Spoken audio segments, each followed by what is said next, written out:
5장. 곧이어 또 다른 명절이 다가오자 예수께서 다시 예루살렘으로 가셨다. 예루살렘의 양의 문 근처에 히브리 말로 베데스다라고 하는 연못이 있었고 그 연못에 회랑 5채가 딸려 있었다. 그 회랑에는 눈먼 사람, 다리를 저는 사람, 중풍병자 같이 몸이 아픈 사람들이 수백 명 있었다. 거기에 38년 동안 앓고 있던 한 남자가 있었다. 예수께서 그가 연못가에 누워있는 것을 보시고 또 그가 그곳에 얼마나 오래 있었는지를 아시고 말씀하셨다. 내가 낫기를 원하느냐? 그 남자가 말했다. 선생님, 물이 움직일 때 저를 연못에 넣어줄 사람이 없습니다. 제가 연못에 닿을 즈음이면 이미 다른 사람이 들어가 있습니다. 예수께서 말씀하셨다. 일어나서 내 자리를 들고 걸어가거라. 그러자 그가 곧바로 나았다. 그는 자기 자리를 들고 걸어갔다. 마침 그날은 안식일이었다. 유대인들이 그 나은 사람을 막아서며 말했다. 오늘은 안식일이요. 자리를 들고 다녀서는 안 돼요. 그것은 규정을 위반하는 일이요. 그러자 그가 그들에게 말했다.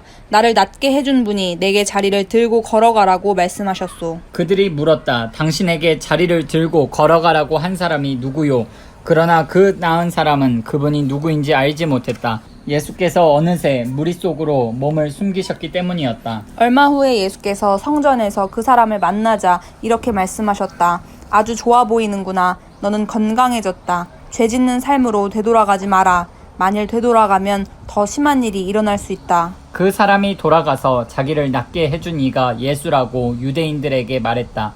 그러자 유대인들은 예수께서 안식일에 그 같은 일을 했다는 이유로 그분을 잡으려고 했다. 그러나 예수께서는 스스로를 변호하시며 이렇게 말씀하셨다. 내 아버지께서 안식일에도 쉬지 않고 일하신다. 그러니 나도 일한다. 그 말에 유대인들이 격분했다. 이제 그들은 예수를 공개적으로 공격하는 것에 머물지 않고 그분을 죽이려고 했다. 예수께서 안식일을 어겼을 뿐 아니라 하나님을 자기 아버지라고 부르면서 하나님과 자신을 동등한 자리에 두었기 때문이다. 그래서 예수께서 자신에 대해 길게 설명하셨다. 내가 너희에게 사실 그대로 말하겠다. 아들은 무슨 일이든지 자기 마음대로 하지 않고 아버지에게서 본 대로만 한다. 아버지께서 하시는 일을 아들도 한다. 아버지는 아들을 사랑하셔서 자신이 하는 모든 일에 아들도 참여하게 하신다. 그러나 너희가 본 것은 일부에 지나지 않는다. 아버지께서 죽은 사람들을 다시 살리시고 생명을 창조하시는 것처럼 아들도 그 일을 하기 때문이다. 아들은 자기가 택한 사람 누구에게나 생명을 준다. 아들과 아버지는 그 누구도 내쫓지 않는다. 아버지는 심판할 모든 권한을 아들에게 넘겨주셔서 아들도 아버지와 똑같이 영광을 받게 하셨다. 아들에게 영광을 돌리지 않는 사람은 아버지께도 영광을 돌리지 않는 것이다. 아들을 영광의 자리에 앉히신 것이 아버지의 결정이기 때문이다. 너희가 반드시 귀 기울여 들어야 할 말이 있다. 누구든지 지금 내가 하는 말을 믿고 나에게 책임을 맡기신 아버지와 한편에 서는 사람은 지금 이 순간 참되고 영원한 생명을 얻고 더 이상 정죄받지 않는다. 그는 죽은 사람의 세계에서 산 사람의 세계로 과감히 옮겨온 것이다. 너희가 반드시 알아두어야 할 것이 있다. 죽은 자들이 하나님 아들의 음성을 듣고 살아날 때가 왔다.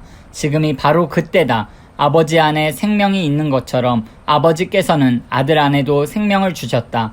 또한 아버지께서는 그가 인자이기 때문에 그에게 심판의 문제를 결정하고 시행할 권한을 주셨다. 이 모든 말에 그렇게 놀랄 것 없다. 죽어서 땅에 묻힌 모든 사람들이 그의 음성을 들을 때가 온다.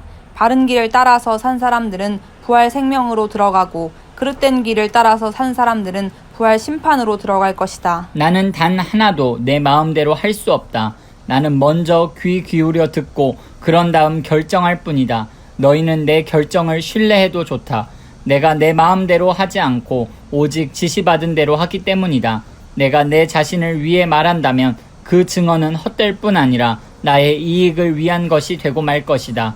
그러나 나를 증언해 주시는 분은 따로 계신다. 그분은 모든 증인 가운데 가장 믿을 만한 증인이시다. 게다가 너희 모두는 요한을 보았고 그의 말을 들었다. 그가 나에 관해 전문적이고 믿을 만한 증언을 해주지 않았느냐? 그러나 내가 너희의 지지를 얻으려고 하거나 한낱 사람의 증언에 호소하려는 것은 아니다. 내가 이렇게 말하는 것은 너희로 구원을 얻게 하려는 것이다. 요한은 밝게 타오르는 횃불이었고 너희는 한동안 그의 밝은 빛 속에서 기쁘게 춤을 추었다. 그러나 참으로 나를 증거하는 증언, 요한의 증언보다 훨씬 뛰어난 증언이 있다. 아버지께서 나에게 이루라고 맡겨주신 일이 바로 그것이다. 내가 이루려고 하는 이 일이 아버지께서 실제로 나를 보내셨다는 것을 증언해준다. 또한 나를 보내신 아버지께서도 나를 증언해 주셨다. 그러나 너희는 이 점을 놓치고 말았다. 너희는 그분의 음성을 들은 적도 없고 그분의 모습을 뵌 적도 없다. 너희의 기억 속에 그분의 메시지가 하나도 남아있지 않는 것은 너희가 그분의 심부름꾼을 진정으로 받아들이지 않았기 때문이다. 너희는 영원한 생명을 얻을 수 있으리라는 생각에 늘 성경에 파묻혀 지낸다. 그러나 너희는 나무를 보느라 숲을 놓치고 있다. 이 성경 전체가 나에 관해 기록된 것이다. 그런데 내가 너희 앞에 이렇게 서 있는데도 너희는 생명을 원한다고 하면서 정작 나에게서 그 생명을 받으려고 하지 않는다. 나는 사람들의 인정을 받는 데는 관심이 없다. 왜 그런지 아느냐? 내가 너희와 너희 무리를 잘 알기 때문이다. 나는 너희의 행사 일정에 사랑이 없다는 것을, 무엇보다 하나님의 사랑이 없다는 것을 안다. 내가 내 아버지의 권한을 가지고 왔으나 너희는 나를 쫓아내거나 피하기만 한다. 만일 다른 누군가가 으스대며 왔다면 너희는 두 팔 벌려 그를 맞았을 것이다. 너희가 서로 자리 다툼을 벌이고 경쟁자들보다 상석에 앉으려 하고 하나님을 무시하는 데 시간을 다 허비하면서 어떻게 하나님과 함께하는 곳에 이르기를 기대하느냐. 그러나 내가 내 아버지 앞에서 너희를 고발할 것이라고는 생각하지 마라. 너희를 고발할 이는 너희가 그토록 의지하는 모세다. 너희가 모세의 말을 진실로 믿었더라면 나를 믿었을 것이다. 그가 기록한 것이 나를 두고 한 것이기 때문이다. 너희가 그의 기록도 진정으로 받아들이지 않는데 어떻게 내 말을 진정으로 받아들일 것이라고 기대할 수 있겠느냐?